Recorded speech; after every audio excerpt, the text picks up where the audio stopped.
Welcome to Ravens Over. Please subscribe to my channel, also hit the notification bell, like this video, and share it. We lost one of our sisters. Her name was Marilyn Cazarez. She was only 22 years old.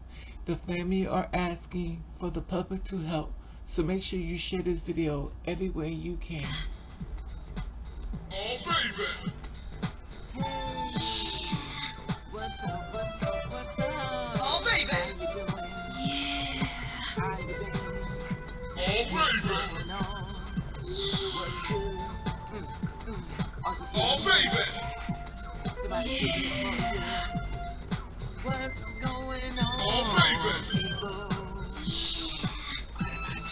Oh, baby! Okay, her name is Marilyn. She was only 22 years old. I want you to work with me here because it's going to be a long read. This story has been reported as of July the 15th. Police investigating a homicide of a transgender woman. The family says it's a hate crime. Now, the statement that the Brawley Police Department and currently investigating a homicide of a 22-year-old homeless person found on Monday, July the 13th. A transgender person, okay, let me just say this for the record. Through this whole thing, they're going to be misgendering her. So work with me here. Marilyn of the Westmoreland, but also known as Marilyn, at the Maryland from the Families and Friends, was found near abandoned single-family residence on the 1100 block on Main Street on BRAWLEY around 8:30 a.m. on abandoned single-family residence. Now, it's stating that when BPD, a BRAWLEY Fire Department, responds to the report of a couch on fire near the building, according to the press release. Now, it's also stating that this is just early part of the investigation process, so we're just investigating as a homicide right now.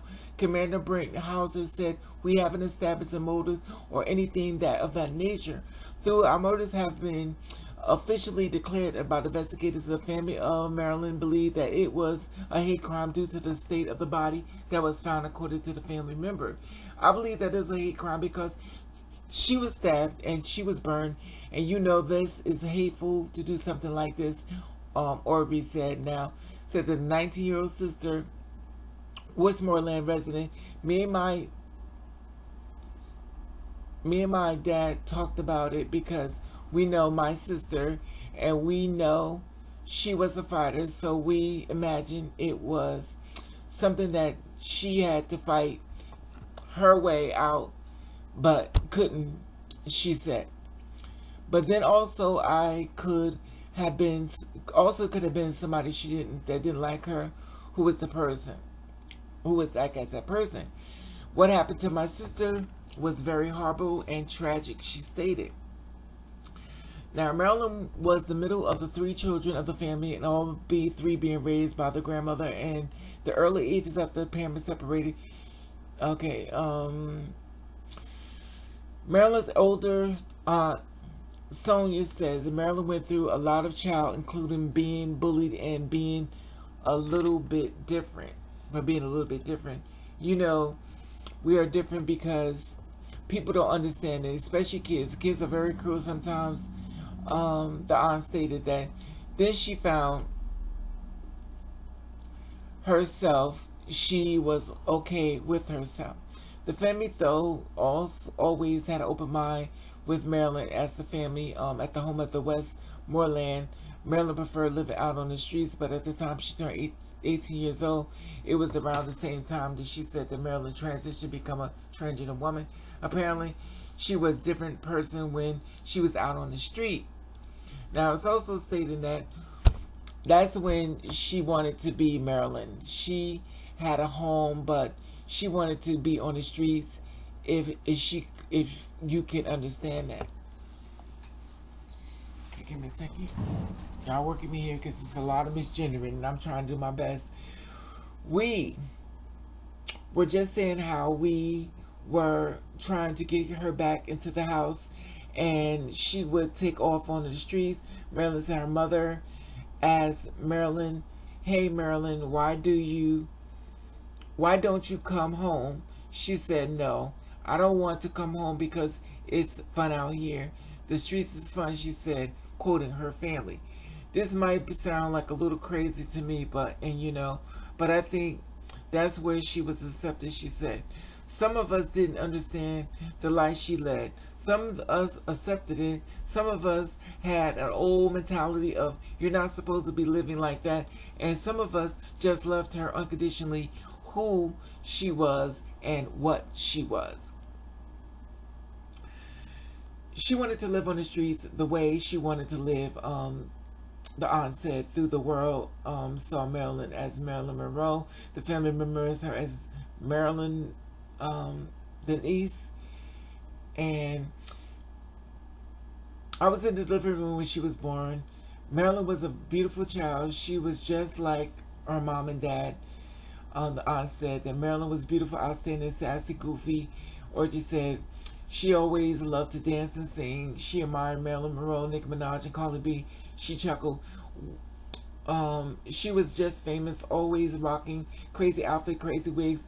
She was just Marilyn. That's always who she was even when she was kids and stuff. Now, Audrey remembers the childhood and readiness, recounts the stories of Marilyn coming out with the mom dress and heels and necklace and lipstick, and the lipstick especially. She was tough as well. Growing up, she always toughened me up because she could what she would as far as the real world. Audrey said, we didn't have a perfect childhood, I'm not gonna lie, but we had struggles and stuff, obstacles growing up, and we had a lot of things we pushed through. She was very strong and she pushed through it all. Both of my sisters, my brothers did. Marilyn was always who she was. She said, even though that was tough, she was a fighter within the spirit. The family says that Marilyn was always the type of person who never hurt anyone, even as a child. She was very respectful with the people she knew and people who ticked her off or she wasn't. Marilyn chuckled. She was direct, unfiltered.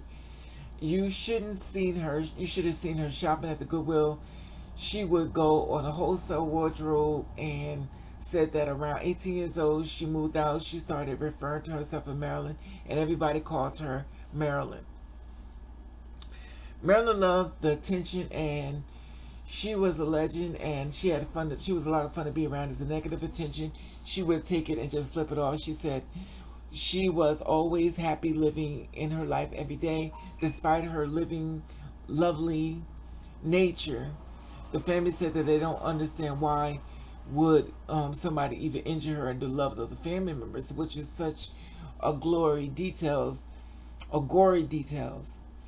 Not currently being released as far as the public. Don said, my sister told me that they didn't want to tell me all the details, but they did say some things to her. My thinking was that it was premeditated. Now, I also said it's unacceptable behavior that we live where we have to don't encounter things in the big city, and the crap comes from follow us all the way down here. You know what? My niece was murdered, the aunt said. There was a hate crime. In response to the news of Marilyn's death, the LGBT Resources Center posted a memorial Monday evening on the Facebook page. Okay, according to the Human Rights Campaign, transgender non-conforming faces of heightened risk of fatal. Okay. Now, also, it says at the end of everything, I hope we get justice. My sister's name will never be forgotten. And as you notice in the GoFundMe, they misgender her, Nathan Daniel. Funeral. The Facebook, they got up to $5,693, and that is the GoFundMe, which I will place down on the bottom of this page. It's also stating that, of course, she's being misgendered, and that's also stating that any help is appreciated by the family, and for the GoFundMe. Bradley's police urge anyone information in this case to contact Detective Sergeant Jesse Rotner at 760-351-777. That's 760-351-7777. Now, I'm going to show you in reference to the news that went out. Now, remember, they're going to be misgendering her. And I want to share this part with you as well. 22 years old, rest in peace. And she died out there homeless. And the family allegedly was saying that they wanted her to come home, but she didn't want to. She says it's more fun. However, they're going to be mentioning her in this news report. Check this out. Police department is investigating a homicide that happened on Monday morning, and the family of the victim is demanding justice and asking the community for help. 13 on your side's Alexandra Rangel joins us from the scene of the crime with more. It's a devastating loss for the BRAWLEY community. 23-year-old Nathan Cazares was well known and loved. He was very loved for his charisma. He was very brave. He was very outspoken. He loved to be beautiful. She was beautiful.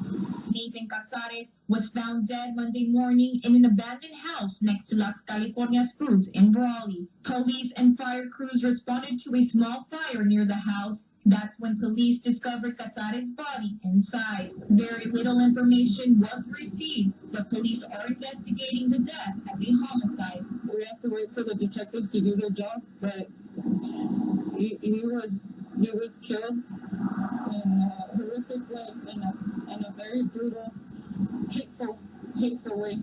Cazares was a transgender person known to many as Marilyn. Cazares was also known to live on the streets and was staying at the abandoned house where her body was found. Although her family says she was killed in a hateful manner, Cazares was deeply loved by those who knew her. He's going to be really missed a lot.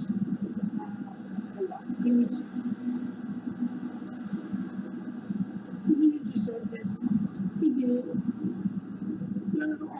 Cazares was a frequent client at BRAWLEY Feed the Need. Isaac says not seeing Cazares at their daily feedings will be rough. He was the light of the party. He just had to, he always made everybody laugh. He was a good kid. He was a really good kid. The Cazares family has set up a GoFundMe account to help cover funeral costs, and any help is appreciated. I saw her down Main Street all the time looking beautiful and with her head held up high. That's how she has to be remembered. Anyone with information that might help police is encouraged to contact the BRAWLEY Police Department. All I can say is rest in peace, my sister, rest in peace. I'm going to need y'all to share this video and hit the notification bell. This way, if we get more information, I want to let y'all to know we have to be the soldiers for our sisters. You kill one of us, we all coming after. We don't let it go down like this. We don't do RIP. We are our sisters soldiers. I need y'all to share this video if we can, because somebody may have seen something and nobody may not even know she's dead. And if you let people know by see her face dropping up on this internet and stuff, people like, okay, I know what happened to her. I know what happened. We could bring the killer to justice, and also the GoFundMe will be on the bottom of this page, so you could donate to her funeral expenses and stuff. And the family, you're in my prayers. Remember, we are our sister's keeper. Share this video. Somebody may have seen something. Somebody that may not even know she is murdered. So we are the sisters. We are our sisters' keepers. And please be safe. At the top, there's an Instagram button. You follow me, I'll follow you back. Hit the notification bell. This is where I find any information. I will let you know and let you know I love you. And thank you for watching. Catch the rays. Share this video and like it.